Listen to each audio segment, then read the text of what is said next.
Apart from the air situationing factor, in particular, air action should be directed towards the reduction of the progressive destruction of the German economic system. Of Europe. Such was the task which confronted the Allied Air Force. Air superiority.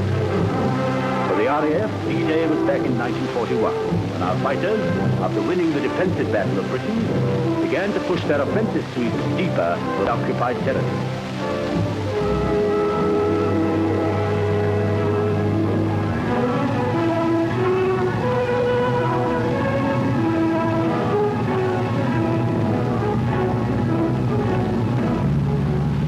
Like of the industrial centers of Germany.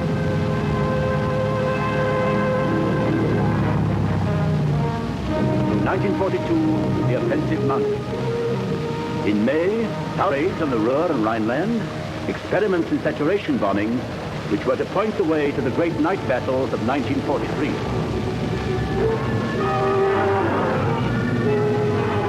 In August, Dieppe, where our fighters held the Luftwaffe back from the ground forces on the beaches and the shipping offshore.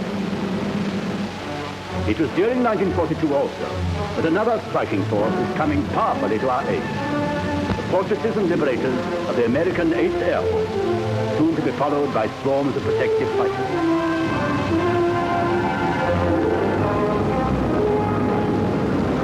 Throughout 1943 and the early months of 1944, the air war grew to a climax. By day, German aircraft factories were pounded, and defending fighters were shot down in hundreds. By night, their heavy industries were blasted and burned. The enemy was forced to withdraw more of his guns, planes, and his manpower from possible invasion areas to defend the Reich. By the autumn of 1943, the air situation was such that detailed planning for the invasion could begin. The war against the Luftwaffe continued, with a new phase of the air plan opened. Air power applied in direct relation to the land.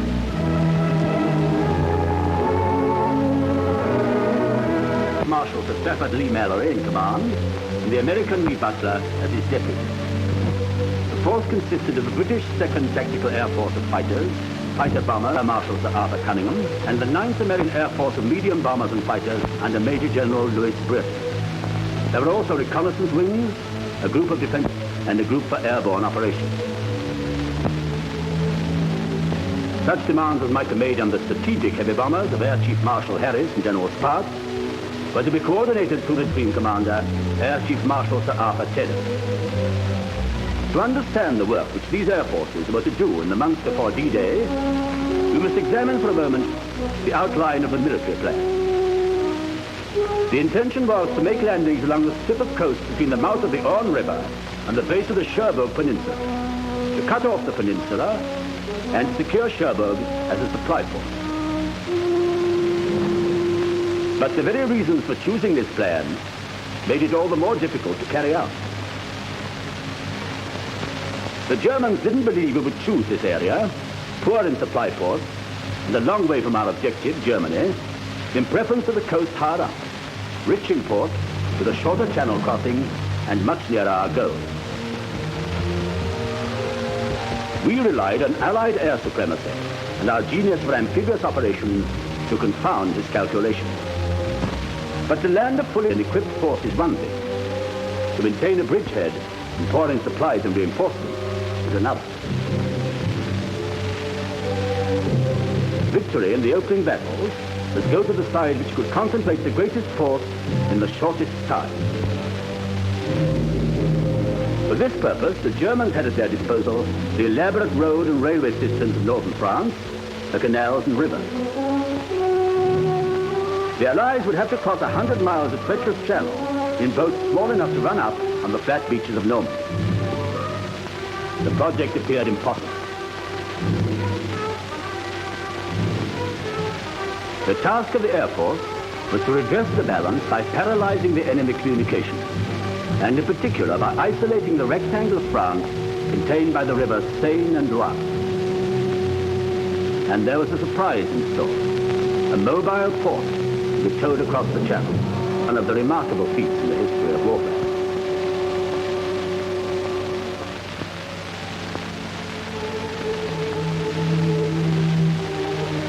We had learned that railway lines and roads can quickly be repaired. So we must concentrate a great weight of bombs on the most vulnerable points. Marshalling yards, junctions, workshops, bridges, viaducts. This had to be done without giving the enemy any idea of where we were going to land. We must avoid to the utmost damage and casualties to the friendly civil population. By D-Day, out of 80 selected railway centres, 51 were out of action and 25 more were badly disorganized. 76 out of 80.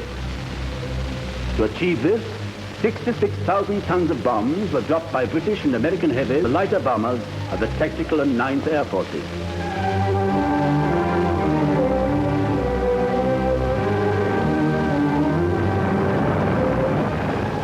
The job of bridge busting was given mainly to the havocs and marauders of the American 9th Air Force.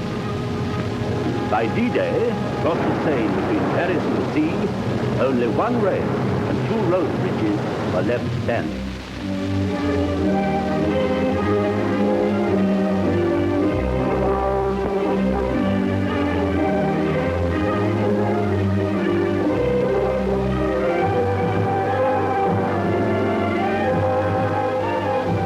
At the same time, Bomber Command were blowing up the great enemy dumps of supplies and ammunition.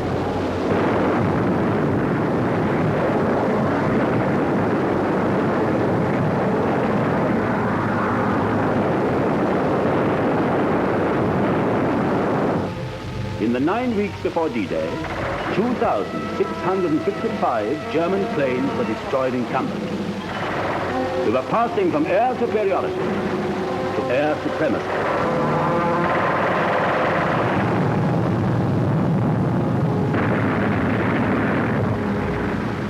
In the south of England, huge armies were assembling, ideal targets for German aircraft. But none dared to come. Not a dozen reconnaissance planes crossed our coast. Yet a German soldier in France could hardly move without being photographed from the air. In the weeks before D-Day, part of the air attack was switched to targets in direct support of the impending landing. There were 3 main categories: coastal batteries, which threatened our seaborne armies;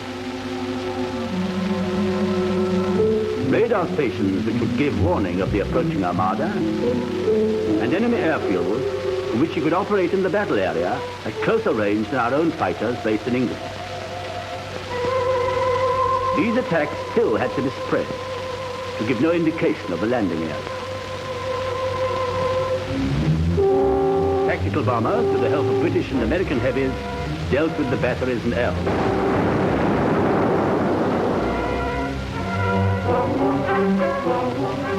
While fighters with bombs and rockets took on the radar station.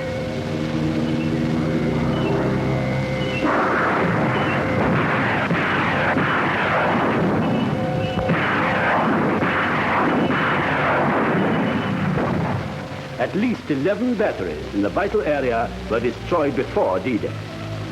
Every radar station between Barfleur and Le Havre was dead, except one, and that only worked in timid spasms. The major road air forces in preparing the invasion of Europe was finished. Since 1941, it had cost the Royal Air Force, with its British, Dominion and Allied squadrons, as many casualties in killed, missing and prisoners as the Imperial ground forces were to suffer in the first 3 months of the land campaign.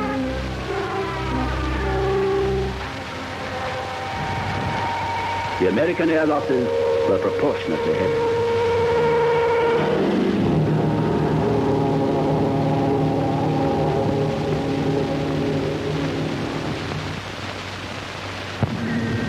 The German gunners and coast defense troops along the Seine Bay were called very early on the morning of June the 6th by 8,500 tons of bombs dropped upon them by Lancasters and Halifaxes of Bomber Command, Fortresses and Liberators of the United States Air Force. At 10 more coastal batteries were destroyed. We couldn't deal with them before without making our plan obvious. This was the first time that Bomber Command had acted in close support of ground troops. And the results were so good that this technique was to see startling development.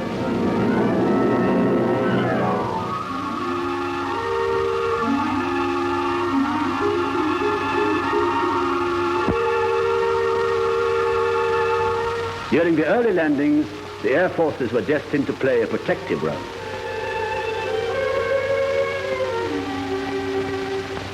Boston's laid smoke screens.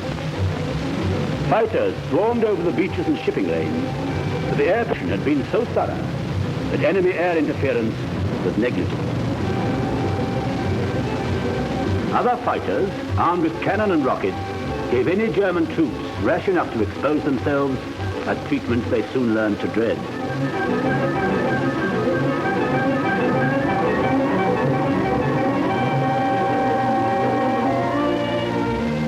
During the landing operations, and for many weeks before and after, Coastal Command kept watch on the Dutch and transatlantic ports for U-boats and surface craft which were expected to break into the channel to harry our shipping lanes. Small convoys slipping down the coast to supplement the passive land communications were cannoned, rocketed and torpedoed by coastal bowfighters.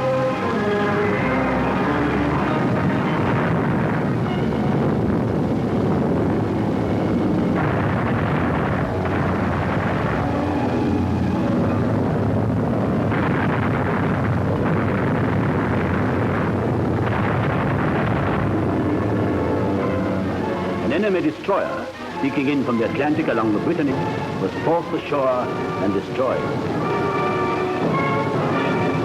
Liberators patrolled continuously on the watch for U-boats. When D-Day came, the German Navy stayed at home. As we had planned and hoped, the German command was deceived as to the point of landing. When they discovered their mistake, they were unable to rush reserves to the area in time to stop us making a firm bridgehead. The first and most dangerous phase was over. Now came the time to build up for the main assault. Airstrips must be provided for our short-range fighters. Airfield construction equipment, cruisers, scrapers, levelers, were given a high priority in the stream of supplies crossing the channel. In a few hours, these great machines changed the country scene into wide tracts of runway with their maze of dispersal points tracks. Sometimes the work was done under the eyes of the enemy, who used the factory chimneys of Caen as observation posts.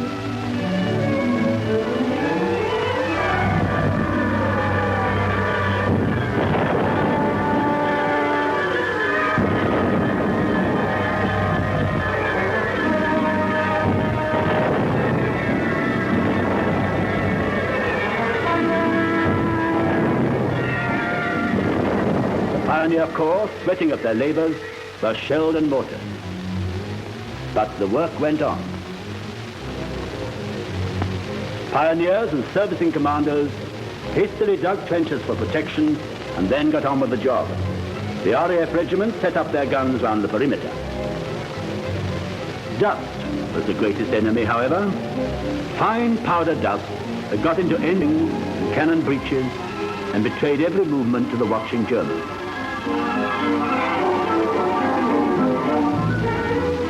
To overcome this, a new type of runway was laid. Known as the Stampflicker, a machine rolled down long strips of material stuck together with a sort of asphalt.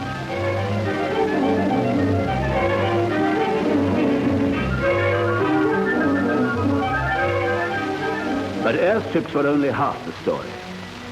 An air force, especially a tactical air force operating in close support of an army, is valueless without elaborate signals communication. Wireless plays a great part, but wireless signals can be tapped. Landlines are essential. This was the task of the Air Formation Signal, Army men of the Royal Corps of Signals attached permanently to RAF formations. Farmhouses concealed telephone exchanges that would serve a fair-sized English town.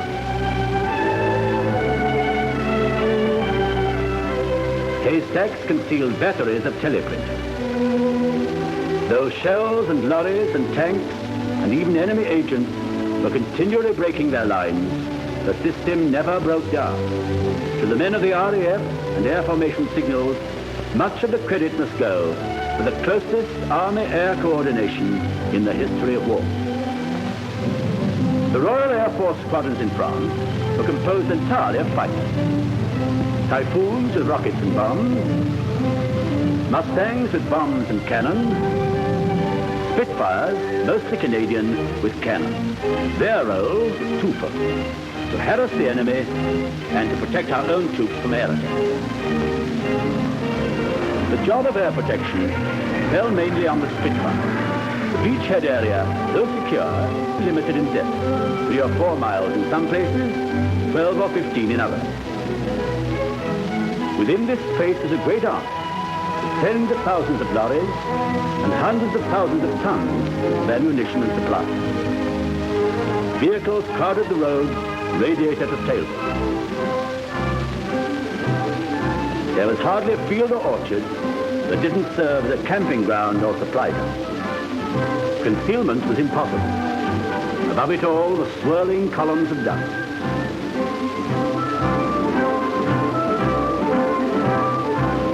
Behind this ant-heap lay the beaches, with thousands of craft plying to and fro, and the freighters lying out in the deeper waters.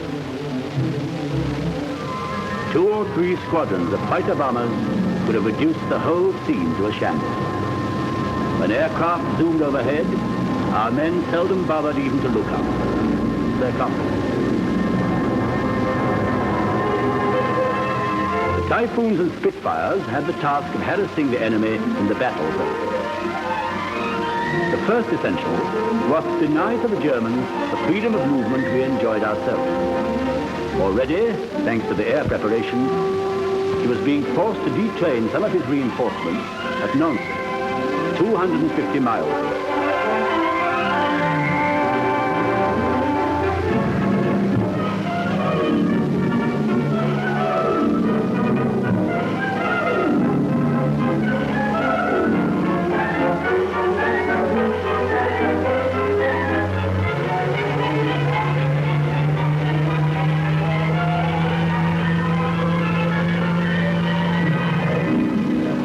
Arriving in the battle area in bits and pieces, on foot, on bicycles, in vehicles and in tanks already in use, the troops are subjected to a hail of rockets and cannon shells.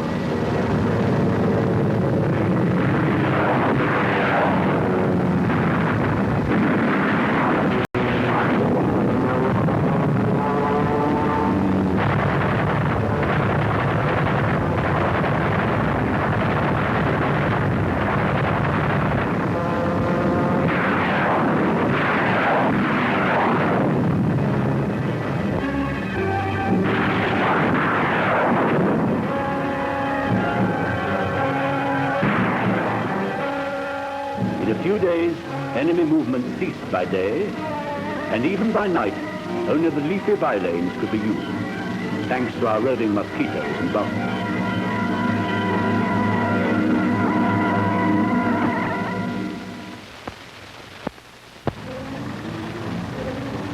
To obtain the closest link in our armor and the air, a specially converted tank carrying signal equipment and an RAF officer advanced with our column. When our troops met a tough position, this tank could call up the pilots of Typhoons waiting overhead and direct them down by visual observation onto their targets. In this way, German tanks and 88mm guns were often knocked out within a few minutes of making their presence known. The Hun knew no respite.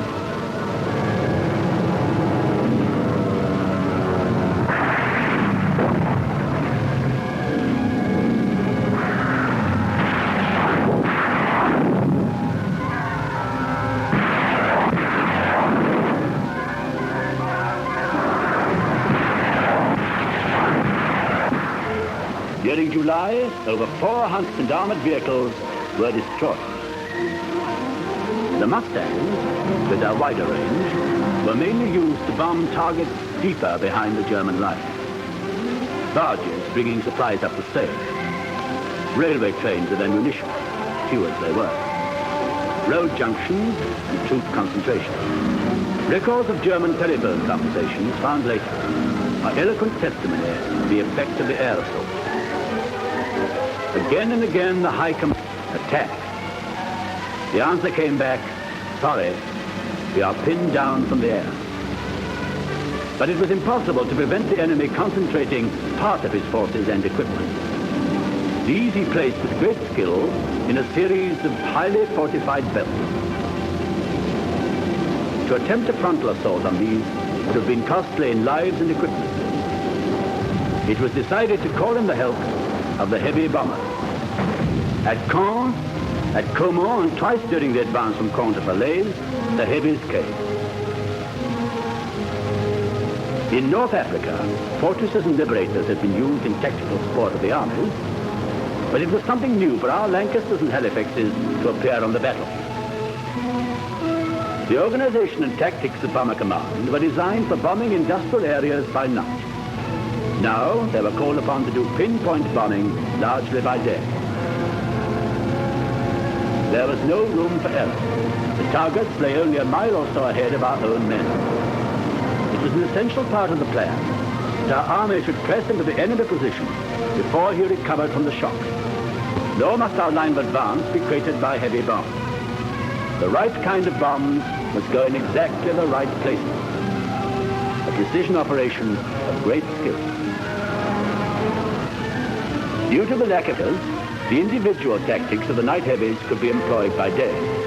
Indeed, they offered a less attractive target to the ground defenses than a close formation.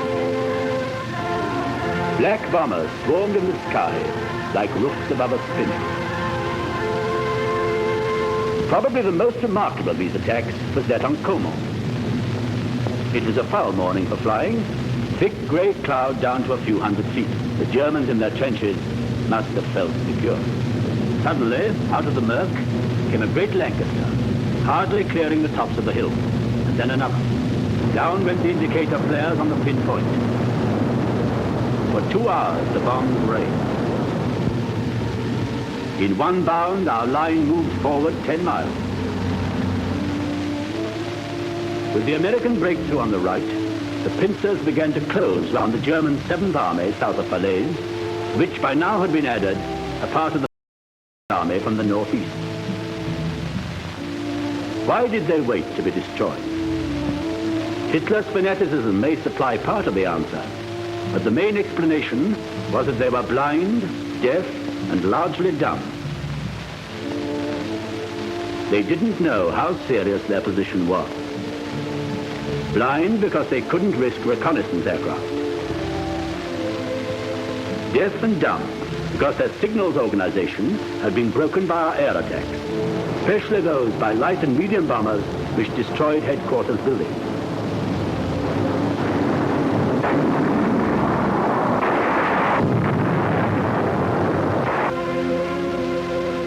By contrast, the Allied command was informed by our Mustang and Spitfire pilots of every move and concentration the enemy made. His intentions were frustrated before they ever took shape.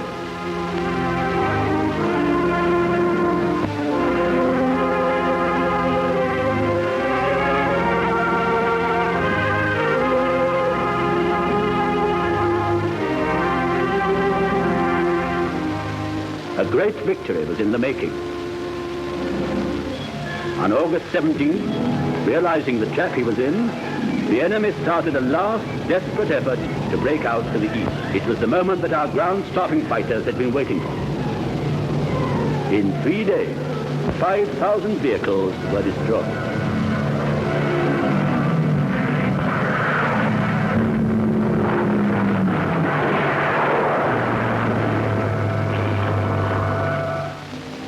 For miles, the roads around Train-Chamois were piled with the remains of tanks, trucks, guns, carts, horses and men.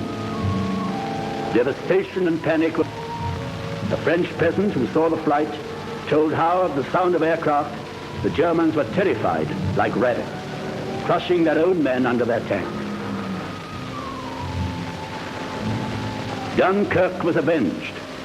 The greatest German army in the West was shattered.